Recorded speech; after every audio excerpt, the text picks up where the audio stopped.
નમસ્તે મિત્રો, લસા માટે આવો પ્રશ્ન આપેલો કે 6, 12 અને 24 નો લસા કેટલો થાય? ડાયરેક્ટ તમે અહીંયા 24 લખી શકો છો.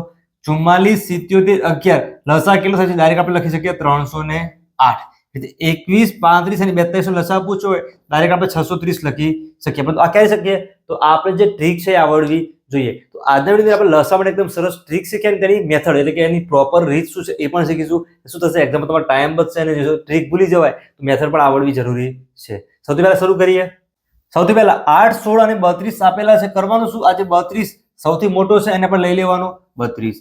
હવે નંબર જો અહીંયા 8 છે, 8 ના ટેબલમાં 32 આવે છે તો 8 ગુણ્યા આપણે 4 કરીએ તો 32 આવે છે તો 8 ને આપણે લેવાના નથી. 16 છે, 16 ના ટેબલમાં 32 આવે છે તો 16 ને આપણે ગણવાના નથી. આ 32 શું થયું? તો આ ત્રણેયનો લસા. એ રીતે અહીંયા જો 6, 12, 48 આપેલા છે. સૌથી મોટો નંબર લઈ લેવાનો 48 આપણે લઈએ છીએ. હવે 6 ના ટેબલમાં 48 આવે છે. જો 6, 8, 48 6 ને આપણે કાઉન્ટ કરવાનો નથી. 12 છે તો 12 ના ટેબલમાં 48 આવે છે. 12 ગુણ્યા 4 કરીએ તો 48 થાય છે. 12 ને પણ આપણે કાઉન્ટ કરવાનો નથી. આ 24 શું થયું? એનો લસા. એવી રીતે આગળ બીજી એક મેથડ જોઈએ. 27, 36, 45 આપણે આગળનામાં શું હતું? બધા ટેબલમાં આવી જતા હતા. અહીંયા જુઓ ટેબલમાં આવતા નથી. પણ કરવાનું શું? સૌથી મોટો નંબર 45 છે તો 45 લઈ લેવાનો. 27 ના ટેબલમાં 45 ના આવે તો કરવાનું શું? 27 ના 2 ભાગ પાડી દો. 9 ગુણ્યા 3 27 થાય છે. જો 3 ના ટેબલમાં 45 આવી જાય, 15 ગુણ્યા 3 કરીએ તો 45 થાય. 3 ને કાઉન્ટ કરવાના નહીં. 9 છે તો 9 ના ટેબલમાં 45 આવતા નથી. હવે 9 ને બાકી રહેવા દઈશું. 36 છે, 12 ગુણ્યા 3 શું થાય? 36 થાય. ફરીથી 3 ના ટેબલમાં 45 આવી જાય છે. 12 બાકી રહેશે. 12 છે તો જો 12 ના પણ ફરીથી ભાગ પાડી દો. 4 ગુણ્યા 3 12. 45 ના ભાગ કયા પડે છે? જો 15 ગુણ્યા 3 45 એવો પડે છે. ફરીથી આ 3 છે, આ 15 માં આવી જાય છે.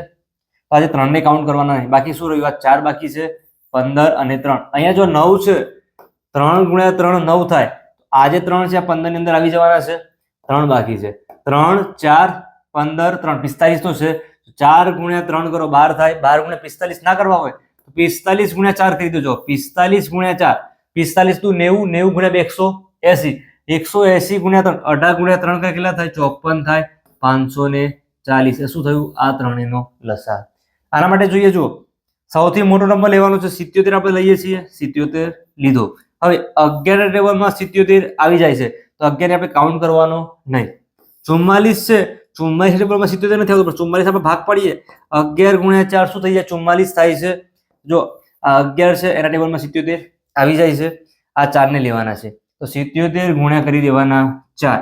એક જો જવાબ ડાયરેક્ટ 77 ગુણ્યા 4 કરીએ 7 ગુણ્યા 4 28 ના 8 થઈ જાય. 2 વધી 7 ચોક 28 પ્લસ 2 એટલે 30, 308 ડાયરેક્ટ આપણે લખી શકીએ. જેમ જેમ તમે પ્રેક્ટિસ કરશો શું થશે? સ્પીડ આવશે. આવી રીતે કેલ્ક્યુલેશન નહીં ડાયરેક્ટ ગુણાકાર કર્યો છે 45, 4, 3 નો ડાયરેક્ટ કરી શકશો. આપણે એકદમ એની મેથડ જોઈ લઈએ પ્રોપર. 27 છે, પછી 36 છે અને છે લાસ્ટમાં 45. આવી રીતે કરી દેવાનું લસા માટે. હવે સૌથી પહેલા સંખ્યા જોઈ લેવાની બેકીની. બેકી સંખ્યા છે તો 2 થી ભાગ ચાલશે. 27 માં ભાગ ના ચાલે. જેમાં ના ચાલે એમાં નંબર એ રિપીટ લખી દેવાનો. 36 છે, 18 દુ 36 થાય. 45 ના 45 એમાં ભાગ ચાલશે નહીં. ફરીથી બેકી સંખ્યા છે તો 2 થી ભાગ ચાલે છે. 2, 27, 9 દુ 18 થઈ જાય. 45. હવે જો બેકી સંખ્યા નથી. અહીંયા જો 9 છે તો 3 થી ભાગ ચાલે છે. 3 જ્યાં જ્યાં ભાગ ચાલે ત્યાં ચલાવી દેવાનું. 3 9 27. ફરીથી 3 ગુણ્યા 3 9, 15 ગુણ્યા 3 45. પહેલા પછી અહીંયા 3 3 કેન્સલ કર્યા તો આવી રીતે કેન્સલ થયા હતા. ફરીથી 3 છે તો 3 થી ભાગ. 3 તારી 9, 1, 3 5 15 થાય છે આવી રીતે. ફરીથી 3 છે, 3 1 3 1 આવી ગયો છે એને 1 લખી દો. ફરીથી 5 ની જગ્યાએ 5. લાસ્ટમાં 5 બાકી છે તો અહીંયા 5 લખી દો. 1 1 1. જ્યાં સુધી અહીંયા 1 ના આવે ત્યાં સુધી આપણે લખતા જવાનું છે. આ બધાનું કરવાનું છે ગુણાકાર. 5 ગુણ્યા 3 કરો 15, 15 ગુણ્યા 3 કરો 45, 45 ગુણ્યા 3 ના કરવા હોય તો 45 ગુણ્યા 2 કરી દો. 45 તું 90, 90 ગુણ્યા 2 9 દુ 180, 180 ગુણ્યા 3 18 ગુણ્યા 3 કરીએ એટલે કેટલા થઈ જાય? જો 18 ગુણ્યા 3 એટલે કે 54 પાછળ 1 0 540. આ શું થઈ ગયું? લસા. આવી રીતે 2 સંખ્યા હોય, 3 હોય, 4 હોય તો આપણે લસા શોધી શકીએ. આ શું થાય? એકદમ પ્રોપર મેથડ. આવી રીતે આપણે શોર્ટકટમાં પણ ગણી શકીએ. 30, 42 અને 35 આપેલા છે. કરવાનું સૌથી મોટો નંબર લઈ લો. 42 આપણે લઈ લઈએ છીએ. હવે આ 30 છે એનો ભાગ સૌથી મોટો પાડીએ તો શું બને છે?